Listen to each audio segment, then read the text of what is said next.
Masayang araw mga ka-PL. Marami-rami po tayong pag-uusapan. Unahin po natin itong tila paghuhugas po ng kamay ni President Bongbong Marcos, mga kababayan, dito sa impeachment laban sa ating pangalawang Pangulo. Imposibleng hindi mo alam ito, Mr. President. Imposibleng walang basbas ito sa'yo, Mr. President. Pero kahit na nagdududa kami, hindi ka pa rin naman namin pinaparatangan na isa ka na nasa likod dito sa impeachment sa pangalawang Pangulo. Walang ganon. Pero parang nakakalimutan nyo yata, Mr. President, na yung anak mo nangunguna sa pagpirma sa impeachment kay BP Inday Sara. At syempre, ayaw na rin sa usap-usapan, di umano, yung pinsan mo ang pasimuno sa impeachment kay Inday Sara. Ngayon, si Marcos, mga kababayan, yun na nga, tulad ng sinabi ko kanina, parang naguhugas kamay na po. Hindi po kayo si Pilato para sabihin ho ninyo nga ba, teka, wala akong kinalaman dyan. Wala naman kami sinasabing may kinalaman ka. Bakit parang nagigilty ka? Eto yung sinabi ni Bongbong Marcos, mga kababayan. Isunod ko na po yung mga iba pang pag-uusapan natin pagkatapos po dito, kasi ito po yung mainit ngayon na pinag-uusapan ng ating mga kababayan. Tuloy na pagtatawanan si Mr. President, mga kababayan. Diretso na ho ako. Huwag ko na po basahin yung mahaba na mga sinabi niya. Dito ho tayo mismo sa parang paghuhugas niya po ng kamay. Ayan nagmamalinis ka na ngayon. Samantalang noon, gigil na gigil yung mga tropa mo na may pa-impeach ang pangalawang Pangulo, pero wala kang imik.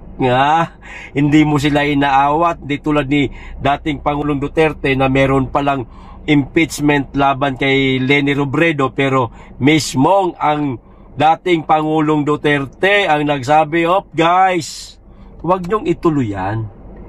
Elected official yung tao Tapos ipapa-impeach nyo, hayaan nyo sa dyan magsalita.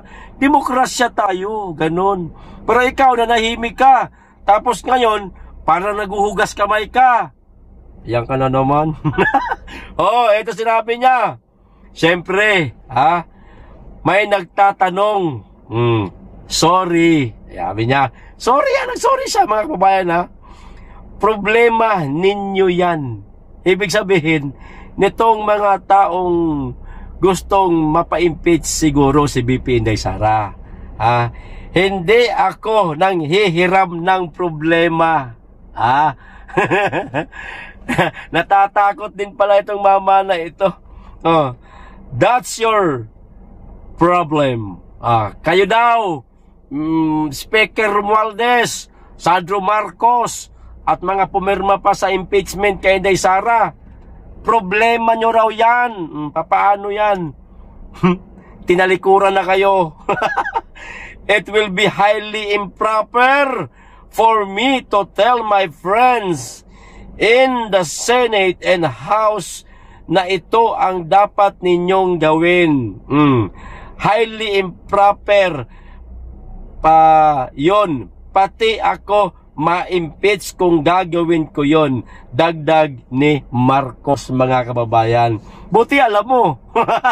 Kasi kung talagang natuloy yung impeachment ni BP Inday at na talagang na-impeach siya, siguradong babalikan ka rin ng mga matatalino't magagaling, matatapang na mga supporter ni BP Inday Sara, na mga abogado pa naman. Ikaw, sabi nga ni Rowena Guanzon, wala ka naman daw college degree. Nako. matatalino ang hahabol sa'yo kung sakasakali na na-impeach ang pangalawang Pangulo. Mabuti na lang at hindi. Talagang magkakagulo. Magulo talaga. Edi, yung mga kaalyado ni Mr. President, parang tinalikuran na kayo, no? Bahala kayo dyan. That's your problem. At sabi niya, kapag ka na-impeach si Inday, impeach din ako. Yan naman pala di sabihin mo yung pinsan mo. Sabihan mo na insan, tama na. Tama na ba? Kasi pag nalintikan ito si Inday, malilintikan din ako. Marami-rami yung mga magagaling na mga abogado. At si Inday na rin mismo ang may sabi. Di ba, mga kababayan, sa isang ambush interview kay Inday, sinabi ni Inday na meron akong hawak na 5 impeachable offense ni President Bongbong Marcos. Baka bitawan ni Inday yon sa mga abogadong kaibigan niya at sila ang magsampa ng impeachment laban sa iyo. Imposible namang walang mga congressman na nariyan ngayon sa Congress o sa House na kaalyado ng mga Duterte. Paano kung yun ang pinakilos ni Inday? Halimbawa na mapa-impeach siya, impeach ka rin. Mabuti, naisipan mo yan. Ito pa mga kababayan, nilinaw naman ni Pangulo na hindi niya inatasan ang mga kaalyado sa Kongreso kung ano ang dapat na gawin sa kaso. Nilinaw niya. Kumbaga, inunahan niya na ba? O baka naman, ikaw may utos niyan. Baka naman, yung mga kaibigan mo, mga congressman dyan sa House, inutusan mo na pa-impeach nyo na yan at maingay na masyado yan. Baka naman ganon. Kaya ito,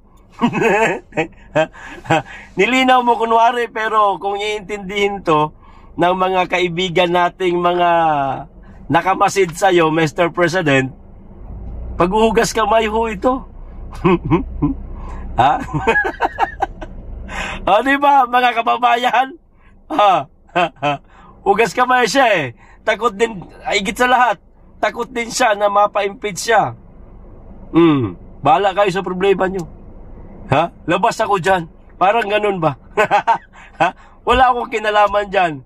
Paano halimbawa kung yung nabaliktad ba? Baliktad. Yung 19 na bumoto ng yes para i-archive ang article of impeachment ni BP Inday Sara, bumoto ng no. No to archive, ibig sabihin, sa madaling salita, gusto nilang mapa-impeach si BP Inday Sara. Halimbawa na lang, na-impeach si Inday Sara. Halimbawa na lang. At siyempre, napagdesisyonan ng Senado yan. Pipirmahan mo, siyempre. Involved ka pa rin. Hindi katulad ng dating Pangulong Duterte na talagang siya mismo ang may sabi, mismong siya. Tigil nyo yan. Elected official yan, pero wala kaming narinig na ganyan sa'yo. Di ba, mga kababayan? Grabe talaga, hugas kamay bigla si Junior. Akala ko paninindigan niyang nag-usap kami. Siyempre, hindi naman sasabihin yan. Nag-usap kami. Ganito sinabi ko, inutusan ko siya. Siyempre, hindi naman sasabihin yan, mga kababayan, di ba? Hindi niya itatanggi. Maraming magagalit sa kanya. Ayos at naghugas kamay ka. Pero, very obvious. Dahil yung paghuhugas kamay mo, parang pag-amin mo na rin na, di ba, kabaliktaran yan Parang inamin niya na rin ng palihim, mga kababayan. Halimbawa, kayo dyan, pinagbintangan, alam nyo na kayo may gawa nung isang kasalanan, halimbawa na lang. Sa simpleng kasalanan lang sa pamamahay, halimbawa, nakagawa kayo ng kasalanan. Alam mo, guilty ka. Tapos may nagtanong ngayon, sino nakasira nito? Parang ganun ba? Tapos tatlo kayo sa loob ng bahay. Kasama yung nagtatanong at yung dalawa lang kayo na kasama nung nagtatanong. Tapos una kang pumiyok. Ay naku, wala akong alam dyan. Di ba? Parang ganun lang. Di ba mga kababayan? O kumbaga, kung sino yung umutot, siya yung unang pipiyok. Di ba? Posibleng din yung ginawa yan, mga kababayan. Umutot ka sa loob ng isang sasakyan, kayo magkakabarkada, di ba? Nasa biyahe kayo. Ang baho. Ikaw yung umutot alam mo di ba? Ikaw yung unang mababahuan. Kunwari, hindi ikaw ang umutot. Anong gagawin mo? Ang baho, umutot ba kayo? Parang ganun lang, mga kababayan. Hugas kamay ba? Halata.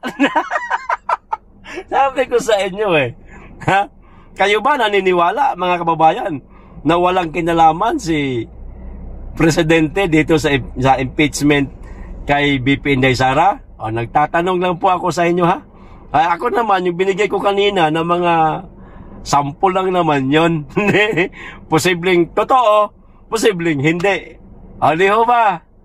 Ayos. Ito pa isa, mga kababayan. Nako, kawawa ang tropa ni BBM. Tropa niya naman po.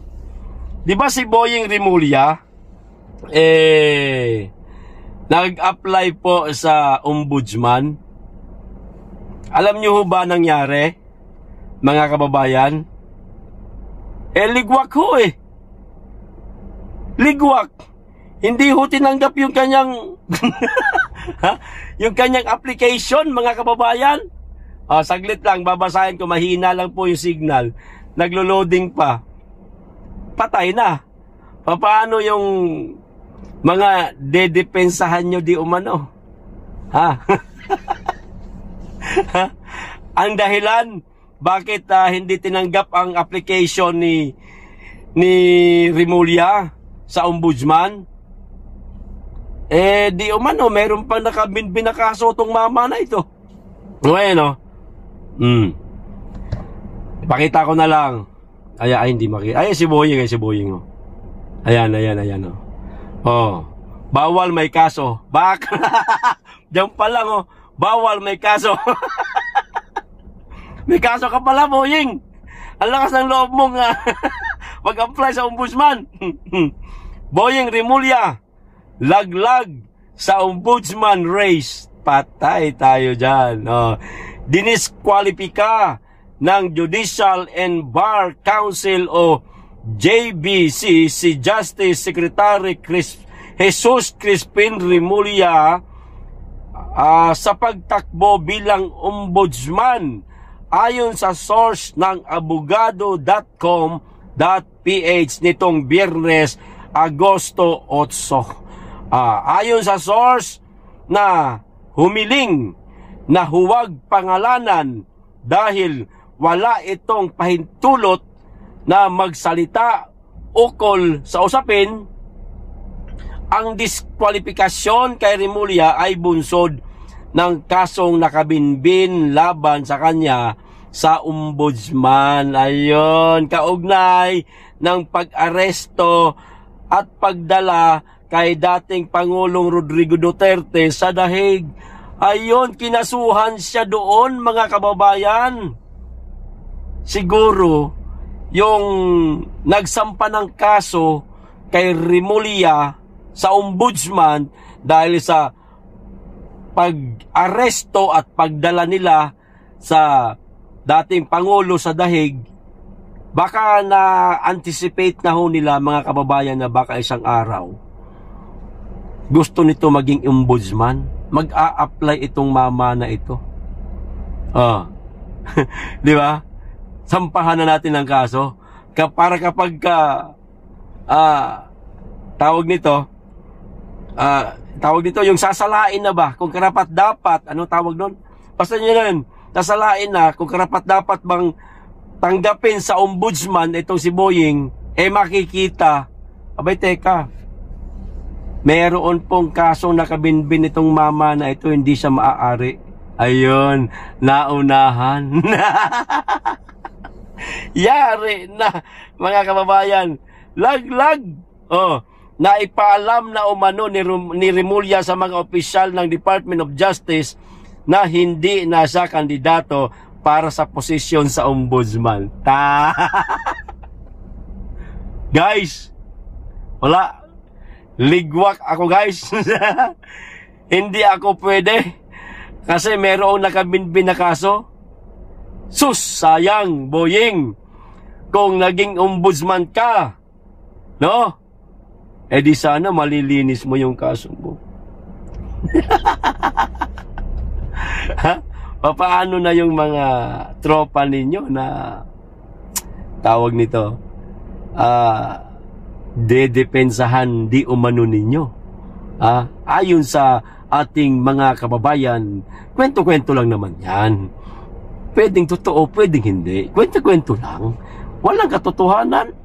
Pero malay namin, depende ho yan kung mangyayari. Sa ngayon, hindi pa naman nangyari, di wala. Di ba mga kababayan, maaring kwento-kwento lang yun. O ito pa, ayon pa sa source, kung hindi na disqualify si Remulla at naitalaga sa posisyon, balak niyang i-rekomenda na kapalit niya bilang Justice Secretary sino man kina Undersecretary Raul Vasquez o Jesse Hermogenes Andres. Wala kami pakialam dyan sa mga yan. Doon lang kami sa tawag nito, sa isyong na na disqualifika. Ayan, no? Dinisqualifikahan ng judicial ang Bar and Bar Council o JBC si Justice Secretary Jesus Crispin Remulla sa posisyon sa ombudsman dahil sa nakabinbin na kaso. Ayun, pare. Arang umiikot na mga kababayan ang bola. Ayan, kung dati sila nandito sa tuktok ba? Yan, nasa taas, no? Ngayon unti-unti na pumipihit mga kababayan gumagano hanggang sa palapit ang 2028 at maging presidente si Inday Sara, sila tuluyan ng mapapasailalim. Lagot na. Oras na ng paniningil. Yari kayo. Si Inday Sara, akin lang naman to. Akin lang to, Si Inday Sara, kung mabagsik si Tatay Digong sa pamumuno, merong kamay na bakal, no? Para matigil ang korupsyon, matigil ang kriminalidad, matigil ang pagpapalaganap ng ipinagbabawal na gamot. Si Inday Sara, hindi kamay na bakal. Kamay na ginto, mas matigas sa bakal. Ganyan. Sa madaling salita, mas grabe ito si Inday mamuno. Pero hindi naman ibig sabihin grabe mamuno diktatorya na. Hindi ganun. Walang ganun. Kundi, naroon pa rin yung pagmamahal, pagmamalasakit sa kapwa. No? Yung kanyang galit lang dito sa mga makakaliwang grupo. Ayan, sa mga smuggler ng droga, yan, sa mga tawag nito kriminalidad. Yan, pagdating sa peace and order, talagang matindi si Inday Sara. Ganun ba, no? Kaya, si Tatay Digong kamay na bakal siya, kamay na ginto, mas matigas sa bakal. At maaari natin masaksihan yan kung darating na ang araw na siya na ang magiging presidente ng ating bansa. Ito pa, mga kababayan, kay Inday Sara naman tayo. Medyo mahaba-haba nga itong pag-uusapan natin ngayon. Tungkol po ito sa impeachment niya. Kumbaga, parang meron siyang pahayag. No? Ito yung matinding sinabi ni Inday Sara. Kita niyo kung gaano ka astig gaano katapang itong babaeng ito. Walang takot. Handa niyang harapin yung kanyang impeachment case, no? Kaso nga hindi natuloy.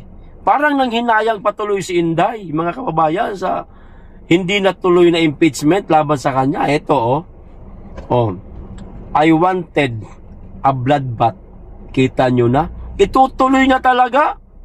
Kung natuloy yung impeachment, nako.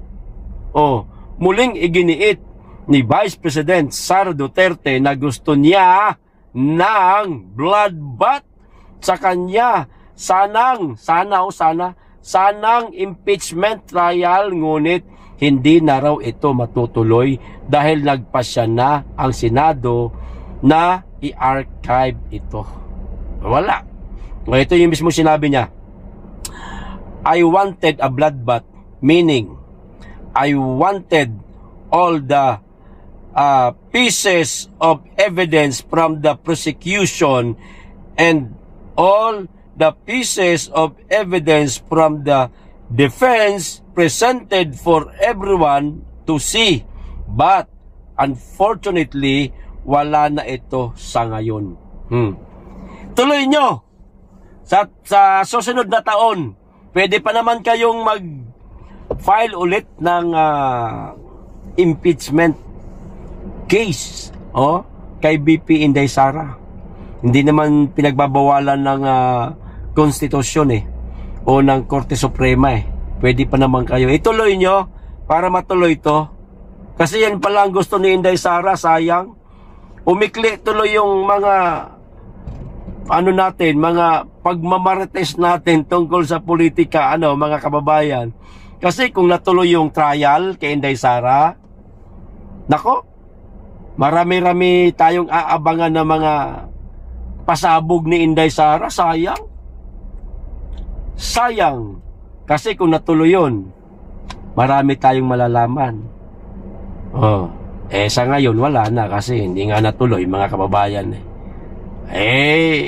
Sana meron ulit maglakas loob na sa grupo nila Tamba na mag-file ulit ng impeachment complaint laban sa pangalawang Pangulo para matuloy ito.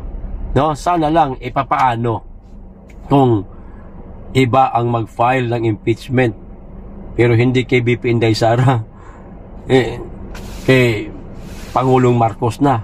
Papaano kung ganun?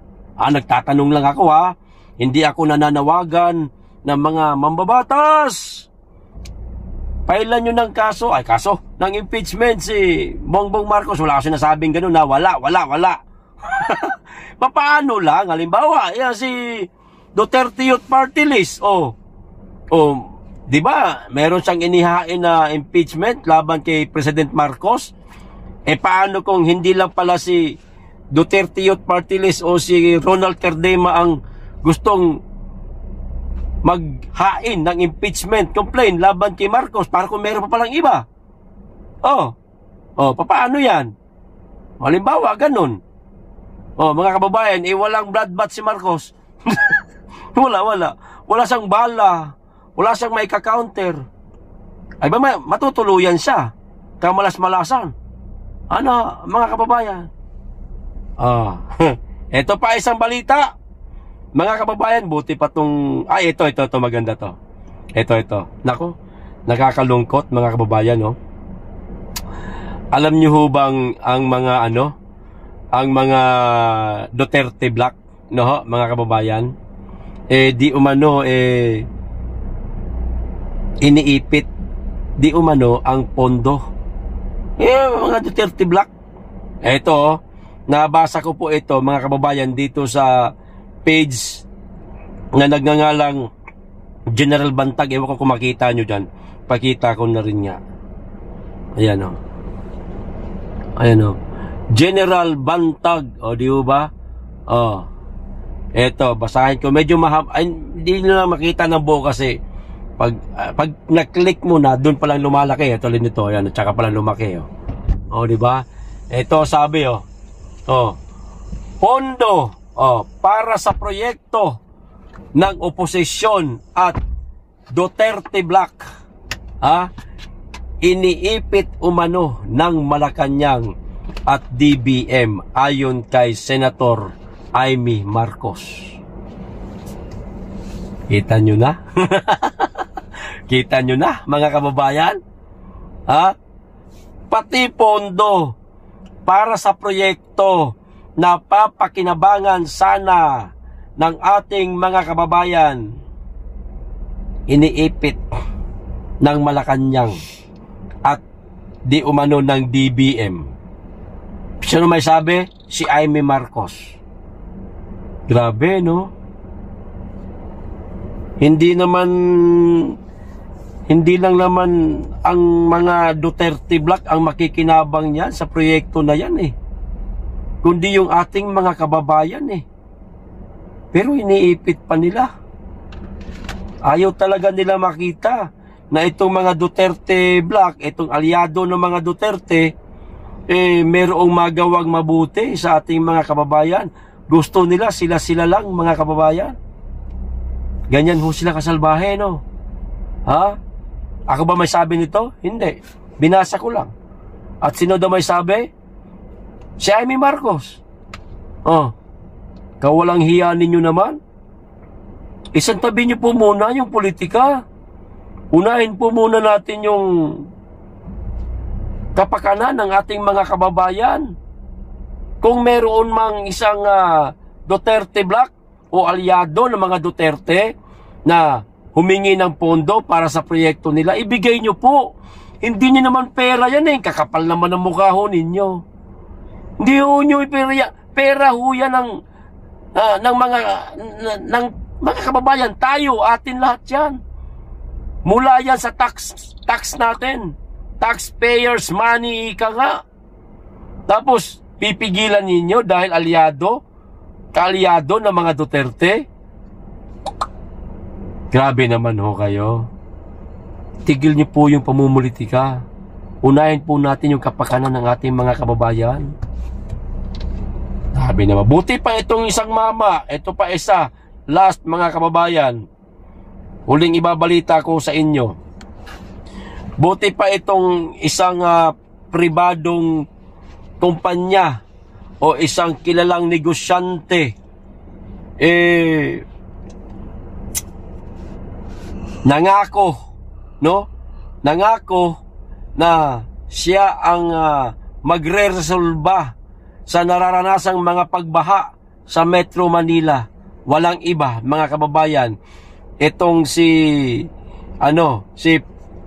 President San Miguel President, si Ramon ang ganda ho ng naisip niya. At parang magkakaroon po ng utang na loob ang gobyerno dito.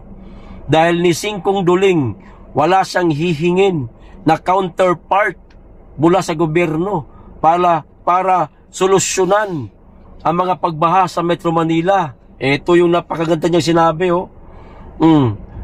Ako na ang tutulong mag-solve ng baha. Kita niyo itong mama na ito. Binabasa ko po ito, ibinabalita ko po ito sa inyo, mga kababayan, dahil itong mama na ito, wala po itong bahid politika. Maaaring nakikita ho natin siyang kasama ni Bongbong Marcos sa mga inaugurasyon at sa kung ano pa mang mga event, pero hindi po ibig sabihin yan, maka-Marcos ho ito. Walang ganon. Siya, kung sino ang administrasyon, katulad po, kung daw nagkakamali, kay Tatay Digong din yata yun, na yung sa administrasyong Duterte, yung ilog Pasig ba yun? Basta merong isang ilog na tampak na ang basura na dahil gawa ng bagyo, siya rin yata ang tumulong. Parang ganun. Siya rin ang gumastos na napakalaking halaga para maalis yung mga basura na nakatambak na doon sa isang tawag nito, malaking ilog. Kung daw nakakamali, sa administrasyon yata yun ni dating Pangulong Duterte. Ito sabi niya, ako na ang tutulong mag-solve sa baha.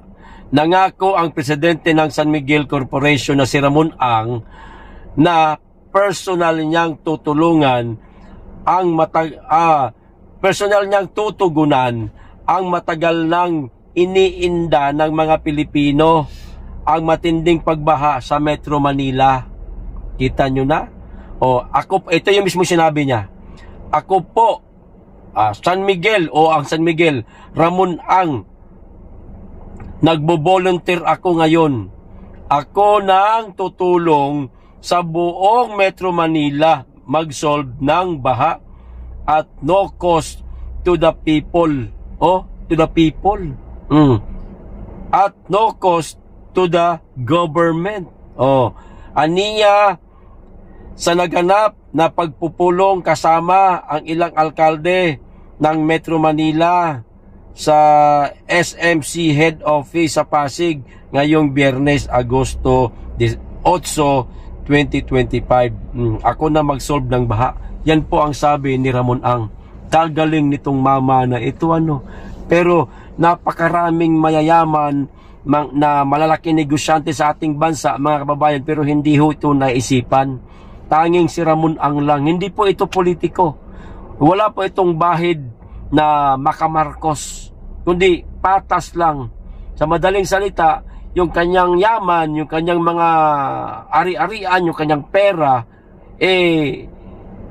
itinutulong niya sa ating mga kababayan. Samantalang, ang ating presidente, papasyal-pasyal lang.